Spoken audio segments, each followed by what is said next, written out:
हादसे होते हैं। हादसों में कई लोग अपनी जान गंवा देते हैं, आरोपी गिरफ्तार होते हैं और पुलिस आगे कार्रवाई करती है, लेकिन तब तक एक और हादसा हो जाता है।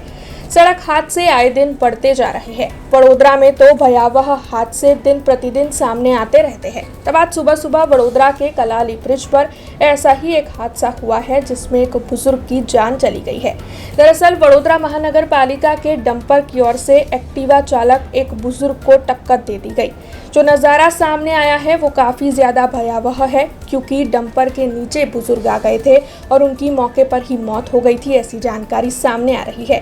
तेज रफ्तार डंपर की ओर से वाहन चालक को कलाली ब्रिज पर टक्कर दे दी गई थी। आसपास के लोग तुरंत ही इकट्ठा हो गए थे। पुलिस और एम्बुलेंस को भी इत्तला दे दी गई थी। पुलिस मौके पर पहुंची है। पुलिस ने मामले पर आगे कार्रवाई शुरू की है, लेकिन आखिरकार ये तेज रफ्तार वाहन चालक और खासकर ये भारदारी वाहन कब रुकेंगे, ये सवाल लोगों के मन में जरूर बना हुआ है। અક્ષર ચોકથી કલાલી બાજુ જતો રસ્તો છે। એકચ્યુઅલી હું મારા કોર્ટ માટે નીકળતો હતો અહીંયાથી, તો અહીંયા ટ્રક પડી હતી અને ગાડીનો જે ઘસરકો છે, એક્ટિવા ચાલક દાદા જે છે ત્યાં ટાયરની નીચે હતા, એટલે મેં ગાડી ટર્ન મારી, જોયું તો એમનો મોબાઈલ આખો તૂટી ગયેલો અને જે તે મતલબ ઘસરકો લાગ્યો છે તો આગળથી ટર્નિંગ પોઈન્ટ પરથી લઈ ગયા છે અને જ્યાં સુધી લાગે છે દાદાનું અકસ્માતમાં નિધન થયું છે। જે ઓળખાણમાં એવું છે કે દાદાનો મોબાઈલ જે હતો તે ગ્લાસ તો આખો તૂટી ગયેલો, તો એમાંથી નંબર કાઢીને એમના સનને બોલાયા છે અહીંયા, એટલે એ અત્યારે આવતા હશે, એટલે એમને બોલાવીને એમને ડમ્પર કયું છે?